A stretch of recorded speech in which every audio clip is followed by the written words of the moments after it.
चौथी, अर्जुन की नफरत। ये सुनकर आयशा के चेहरे पर मुस्कान आ जाती है और उसे अपनी पिछली जिंदगी याद आती है, जब तृषा हमेशा उसे अर्जुन के बारे में कुछ ना कुछ बताती रहती थी, जो कि यही होता था कि वो उसे कितनी पागलों की तरह प्यार करता था।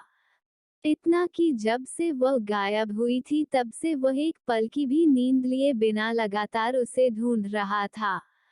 मुझे इतना ज्यादा प्यार करता था कि उसने किसी और से शादी तक नहीं की थी और उसने अपनी आखिरी सांस तक उसे ढूंढते हुए ही गुजारी थी। हालांकि वह उसे ये सब नहीं बता सकती थी कि आखिर वह उसे इतना प्यार क्यों करती है। वह नहीं बता सकती थी उसे कि उसका पुनर्जन्म हुआ है। भगवान ने उसकी पूरी किस्मत पर तरस खाकर उसे एक और मौका दिया था, ताकि वह अपने दुश्मनों से बदला ले सके, अपनी गलतियों को सुधार सके और जो निर्दोष लोग उसकी वजह से नरक के दलदल में फंसे थे उन्हें बचा सके, अपने प्यार को वापस का सके। क्या हुआ बताओ ना मुझे, आखिर तुम मुझ पर इतना भरोसा क्यों करती हो? जब अर्जुन को आयशा की तरफ से कोई रिस्पांस नहीं मिलता है तो वह दोबारा से उस सवाल पूछता है।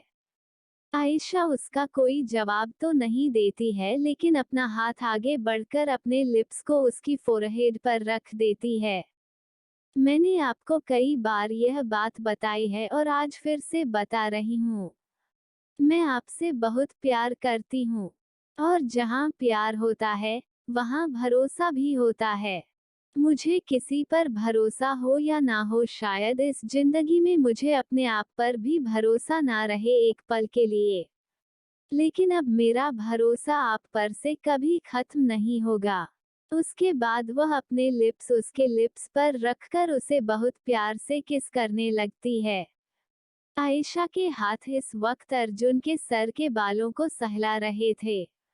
आयशा की आंखें बंद थी और वो बहुत प्यार से उसे किस कर रही थी। वही अर्जुन की आंखों में पता ही नहीं क्या था। उसके इमोशंस बहुत ज्यादा कॉम्प्लिकेटेड थे, लेकिन जो कुछ भी था वह प्यार तो नहीं था। दूसरी तरफ अमित को एक बंद अंधेरी जगह में रखा गया था। वहां पर ज्यादा रोशनी तो नहीं आ रही थी, लेकिन सूरज की धूप की वजह से थोड़ा बहुत दिखाई दे रहा था। अमित को इस वक्त एक चेयर पर बांध कर रखा गया था और उसके नीचे नॉर्मल गुनगुना पानी था जिसमें उसके पैर डूबे हुए थे और उसके सर के ऊपर एक बड़ा सा मटका लटक रहा था जिसमें एक छेद किया हुआ था। उसमें से बूंद बूंद करके वह अपनी अमित के सर पर गिर रहा था। वह पानी एकदम ठंडा था क्योंकि उसके अंदर पानी की जगह बर्फ रखी हुई थी, जो कि किसी का भी दिमाग सुन्न करने के लिए काफी थी। भले ही देखने वाले को ऐसा लगे जैसे कि यह कोई बड़ी बात नहीं है, लेकिन अगर साइकोलॉजिकल फैक्टर के हिसाब से ऐसे देखा जाए तो ये बहुत बड़ा टॉर्चर माना जाता है। अमित अपनी लड़खड़ाती हुई आवाज में कहता है, कोई है क्या? मुझे बताया कि आखिरकार मुझे किडनैप क्यों किया है? मैं किसी का क्या बिगाड़ा है? आखिर तुम लोग मेरे साथ ऐसा कर क्यों रहे हो? अमित की आवाज बहुत ज्यादा डगमगा रही थी क्योंकि पिछले 1 घंटे से वह लगातार चिल्ला रहा था, जिसके चलते उसे बेचारे की आवाज भी अब उसके गले से नहीं निकल रही थी। उसे समझ में नहीं आ रहा था कि आखिर ऐसा कौन हो सकता है जो उसे इस तरह से परेशान कर रहा है। हालांकि वहां पर 4-5 लोग थोड़ी थोड़ी देर में उसे चेक करने के लिए आ रहे थे, लेकिन उनमें से किसी ने भी उसके सवालों का कोई भी जवाब नहीं दिया था। धीरे धीरे करके अमित बेहोशी के कगार में पहुंच जाता है और आखिरकार वह बेहोश हो ही जाता है। वहीं दूसरी तरफ रूम में आयशा अर्जुन से अलग होते हुए कहती है, अभी अभी मेरी असिस्टेंट का कॉल आया था। आज टेंडर भरने की लास्ट डेट है, मुझे जाना होगा। अर्जुन आयशा की बात सुनकर कहता है, तुम ऑफिस से घर मत आना, मैं तुम्हें लेने के लिए आ जाऊंगा। उसकी बात सुनकर आयशा थोड़ी हैरान हो जाती है और वो क्यूरियस होकर अर्जुन की तरफ देखती है और कहती है, आप मेरे ऑफिस आने वाले हो? कोई काम है क्या, आप मुझे बता सकते हो? नहीं, कोई काम नहीं है। बस ऐसे ही आज मैं तुम्हें किसी से मिलवाने वाला हूँ। तुम फ्री हो जाओ तो मुझे मैसेज कर देना, मैं तुम्हें लेने के लिए आ जाऊंगा। आयशा बस मुस्कुराकर अपना सिर हिला देती है और उसके बाद वह अपना बैग लेकर वहां से चली जाती है। उसके जाने के बाद अर्जुन अपने आप से कहता है, अर्जुन ये क्या हो गया है तुझे? तू ऐसा नहीं है। भूल मत, तूने उससे शादी क्यों की है? तू उससे प्यार नहीं कर सकता है। उसकी वजह से। ये सब सोचते सोचते उसकी आंखों में आंसू आ जाते हैं। नहीं, मैं उसकी तरफ अट्रैक्ट नहीं हो सकता हूँ। मैंने उससे शादी की थी ताकि मैं उससे बदला ले सकूं, ना कि उसको खुशियां दूं। तुझे प्यार नहीं कर सकता है। तू उसे प्यार नहीं कर सकता है अर्जुन। उसकी वजह से तूने बहुत कुछ सहा है। तू ये सब भूल नहीं सकता है। अर्जुन, तुझे अपने इमोशंस को कंट्रोल करना ही होगा। उसके बाद वह भी वहां से अपने काम के लिए निकल जाता है। उसका चेहरा इस वक्त किसी भयानक राक्षस से काम नहीं लग रहा था। थोड़ी देर पहले जो उसके चेहरे पर जेंटलनेस थी वह अब कहीं गायब हो गई थी, और उसकी जगह अब एक कोल्ड ऑरा इसके चारों ओर बिखरा हुआ था। वह जहां से भी गुजर रहा था, वहां के लोग पता नहीं क्यों लेकिन डर महसूस कर रहे थे। नीचे चिराग उसका ही इंतजार कर रहा था। चिराग जब अर्जुन को इस तरह से देखता है, तो वह भी एक पल के लिए हैरान रह जाता है, क्योंकि थोड़ी देर पहले उसके चेहरे पर जेलेसी और गुस्सा दिखाई दे रहा था, लेकिन अब वह किसी नर्क से आए हुए देवता से काम नहीं लग रहा था। आयशा इस वक्त सोफे पर बैठकर आराम से अपनी कॉफी एंजॉय कर रही थी। ये वह कॉफी नहीं थी जो रीमा ने उसके लिए प्रिपेयर की थी, वह तो उसने हमेशा की तरह ही टॉयलेट में फ्रेश कर दी थी। ये तो उसने दूसरी कॉफी अपने पियून से कहकर मंगवाई थी। आज वह वाकई में बहुत ज्यादा खुश थी, क्योंकि एक तो उसने अच्छे तरीके से अमित की क्लास ली थी और साथ में उसकी तगड़ी वाली बेइज्जती भी की थी। और यहाँ आकर देखा तो उसके चेहरे पर मुस्कान जाने का नाम ही नहीं ले रही थी, क्योंकि आखिरकार रीमा ने वह काम कर ही दिया था जिसके लिए पिछले 3 दिनों से वह जाल बिछाए बैठी थी। आयशा सोफे पर बैठकर आराम से अपने लैपटॉप में वह सीसीटीवी फुटेज देख रही थी, जिसमें रीमा बड़े आराम से वह सारा काम कर रही थी। ये देखकर आयशा के चेहरे पर मुस्कान आ जाती है और कहती है, Reema thank you so much. तुम नहीं जानती हो तुमने मेरे लिए कितना अच्छा काम किया है इस बार। पर सॉरी, लेकिन मैं तुम्हें कोई रिवॉर्ड नहीं दे सकती इसके लिए।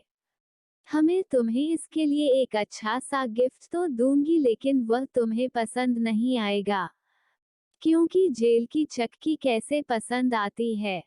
पर तुम चिंता मत करो, ये सब मैं अभी नहीं करूंगी बल्कि मैं इंतजार करूंगी इस प्रोजेक्ट की अनाउंसमेंट होने का, क्योंकि उसके बाद तो तुम्हें त्रिशा से भी डांट पड़ेगी। तुम दोनों कुत्ते बिल्लियों की तरह लड़ोई और तुम्हें पता भी नहीं होगा कि यह सब किया धरा मेरा है। उसके बाद फिर मैं तुम्हें तुम्हारे ससुराल भिजवा दूंगी, ठीक है? त्रिशा, तुम तो सोच भी नहीं सकती हो कि तुम्हारे साथ क्या होगा, जिसके लिए तुम्हें इतनी सारी मेहनत की है ना, अफसोस कि तुम्हें इस बार वह नहीं मिलेगा। It's all because of me, your best friend. उसके बाद आयशा खुश होते हुए अपने काम में वापस लग जाती है, क्योंकि जो फाइल उसने पहले तैयार की थी वह गलत तरीके से तैयार की गई थी ताकि वह इंफॉर्मेशन रीमा त्रिशा तक पहुंच सके। इसलिए आप उसे फटाफट से काम करना होगा, क्योंकि आज टेंडर भरने की लास्ट डेट थी, उसे मिस नहीं कर सकती थी। लेकिन आयशा को इस बारे में ज्यादा मेहनत करने की भी जरूरत नहीं थी, उसे बस नॉर्मल फाइल तैयार करनी, क्योंकि उसकी पिछली जिंदगी में ये सारी घटना ही पहले ही हो चुकी थी।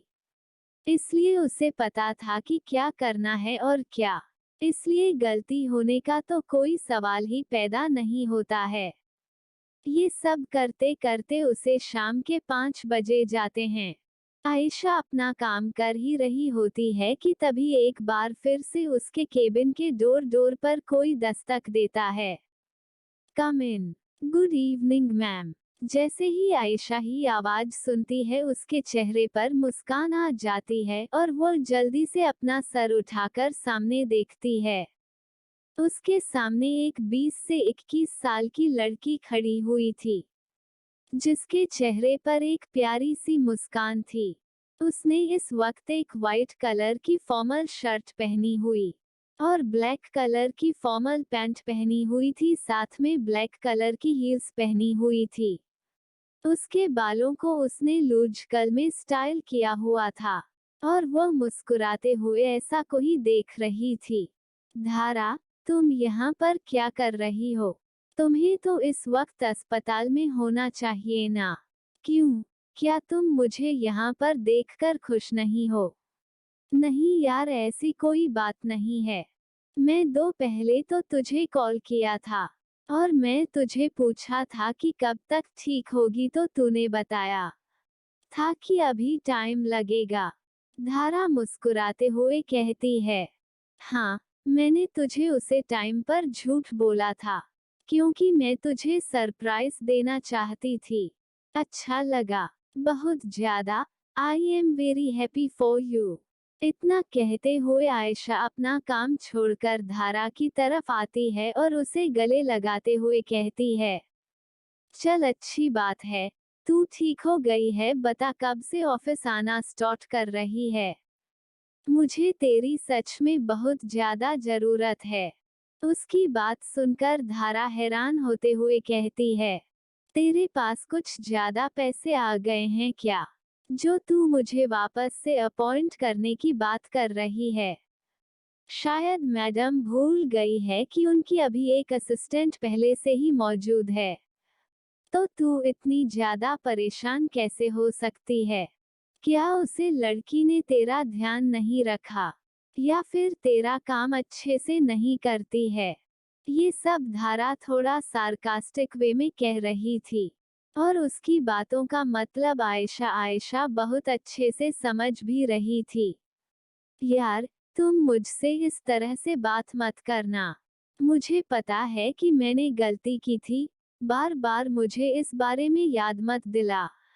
ये सब कहते हुए आयशा थोड़ा उदास हो जाती है। इस लड़की का नाम धारा सिंघानिया था, जो कि रीमा से पहले उसकी असिस्टेंट हुआ करती थी। लेकिन एक दिन अचानक से धारा किसी फाइल को लेकर स्टेयर्स होते हुए नीचे जा रही थी। उसका पैर फिसलने की वजह से वह गिर जाती है और उसको सर में बहुत चोट आई थी और उसके पैर में फ्रैक्चर भी हो गया था। उसके बाद ही त्रिशा ने रीमा को असिस्टेंट के तौर पर आयशा को इंट्रोड्यूस करवाया था और आयशा नहीं उसकी बात बिना किसी परेशानी के मान भी ली। उसके बाद जब धारा को होश आया था तो आयशा उससे मिलने के लिए गई थी। तब धारा को इस बारे में पता चला था। फ्लैशबैक। यार आयशा, तू इतनी बड़ी बेवकूफी कैसे कर सकती है? मैं जानती हूँ कि तेरी आंखों पर त्रिशा नाम की पट्टी बंधी हुई है, जिसके आगे तुझे कुछ दिखाई नहीं देता है। लेकिन इसका मतलब ये तो नहीं है कि तू उसके अलावा भी हर किसी पर अपनी आंखें बंद करके विश्वास करेगी।